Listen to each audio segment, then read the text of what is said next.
नमस्कार। आज के इस एक्सप्लेनर में हम एक ऐसी चीज पर चर्चा करेंगे जो किसी भी इंडस्ट्रियल साइट पर सबसे जरूरी होती है, हाइट वर्क परमिट। सच कहूं तो ये सिर्फ एक फॉर्मेलिटी या कागज का टुकड़ा नहीं है, ये लिटरली एक लाइफलाइन है। और आज हम इसकी पूरी कार्यप्रणाली को अच्छी तरह से डिकोड करने वाले हैं। तो इस एक्सप्लेनर में हमारी अप्रोच बिल्कुल स्टेप बाय स्टेप होगी, नीचे से ऊपर की तरफ।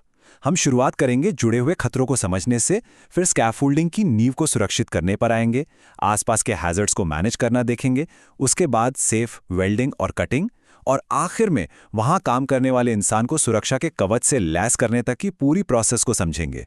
चलिए पहले पॉइंट से शुरू करते हैं, क्योंकि देखिए, ऊंचाई पर काम शुरू होने से पहले ही सेफ्टी और मेंटेनेंस डिपार्टमेंट्स को एक जरूरी साइट इंस्पेक्शन करना होता है ताकि खतरों की पहचान हो सके।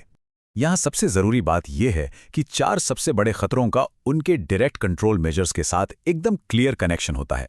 इंसान का गिरना या किसी सामान का ऊपर से गिरना, स्कैफोल्डिंग का टूट जाना या फिर आसपास के दूसरे हजार्ड्स। इनको न्यूट्रलाइज कैसे करते हैं?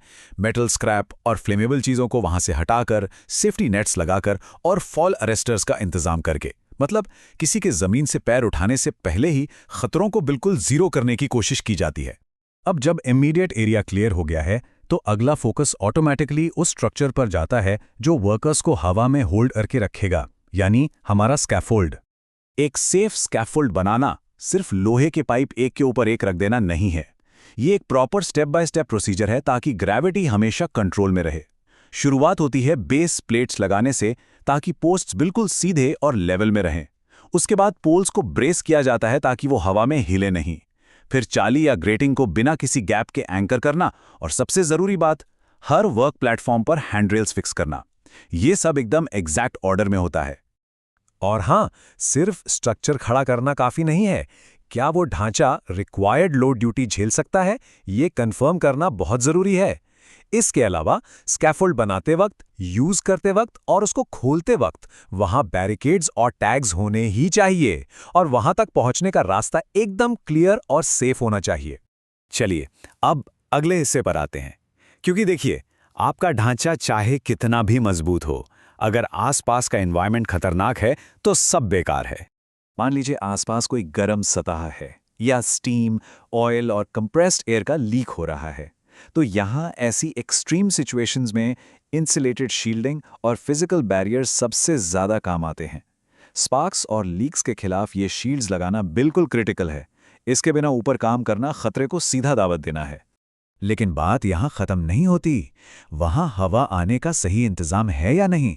रोशनी काफी है? अगर कोई इमरजेंसी आ जाए तो वहां से बाहर निकलने का ऑल्टरनेट रास्ता कहां है? आसपास कोई ओपन केबल्स तो नहीं है?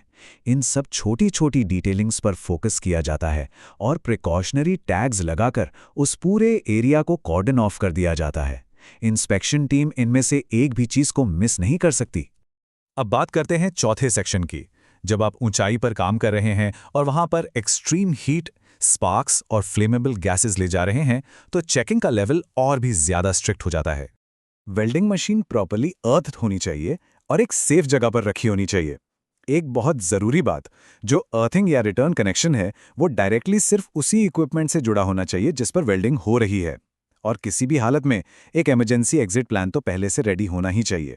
ऑक्सीजन, एसिटिलीन या एलपीजी जैसी हाईली वॉलेटाइल गैसेस को ऐसे ही खुले में नहीं छोड़ सकते। उनको ट्रॉली में सिक्योरली लॉक किया जाता है, और कटिंग सेट पर फ्लैशबैक अरेस्टर्स लगाना मैंडेटरी है। ये छोटे से अरेस्टर्स आग की लपटों को वापस सिलेंडर तक आने से रोकते हैं, जिससे कोई बड़ा धमाका होने से बच जाता है। आखिर में हम अपने 5वें और सबसे आखिरी पड़ाव पर हैं। ढांचा बन गया, आसपास की जगह सेफ हो गई, मशीन्स चेक हो गई। अब बारी आती है वहां काम करने वाले इंसान की।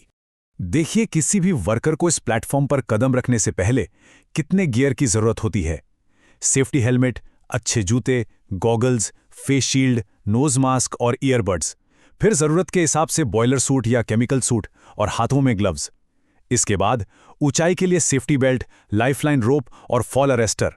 ये सारी चीजें मिलकर उस वर्कर को एक अभेद्य कवच पहनाती हैं। तो इन सारी फिजिकल, एनवायरमेंटल और पर्सनल चेक्स के बाद सीधा सा सवाल उठता है, आखिर ये परमिट टू वर्क इशू कब होता है? काम शुरू करने का ग्रीन सिग्नल कब मिलता है? यहाँ एक बहुत बड़ा रोल आता है नंबर 2 का। इसका मतलब है दोहरे लेवल की ह्यूमन ओवरसाइट, यानी ऑपरेशन और मेंटेनेंस दोनों ही डिपार्टमेंट से डेडिकेटेड स्टैंड बाय पर्सन्स को वहां डिप्लॉय किया जाता है। ये क्रॉस चेकिंग के लिए बेहद जरूरी है। जब चेकलिस्ट का हर एक कंट्रोल मेजर प्रॉपरली और एक्टिवली अपनी जगह पर लागू हो जाता है, तभी और सिर्फ तभी site inspector final permit to work या PTW ऑथराइज करता है। इसके बिना वहां एक पत्ता भी नहीं हिलेगा। आखिर में एक छोटा सा सवाल आपके सोचने के लिए, क्या सच्ची सुरक्षा उन महंगे इक्विपमेंट से आती है या फिर उन इंस्पेक्शंस को फॉलो करने के कड़े अनुशासन से? ये पूरा प्रोसेस यही तो साबित करता है कि वो सिंपल सा दिखने वाला क्लिपबोर्ड और स्टैंडर्ड ऑपरेटिंग प्रोसीजर्स का स्ट्रिक्ट एग्जीक्यूशन ही दरअसल किसी भी साइट पर सबसे पावरफुल सेफ्टी टूल होता है। इस एक्सप्लेनर में बस इतना ही। अपना ध्यान रखिए और सुरक्षित रहिए।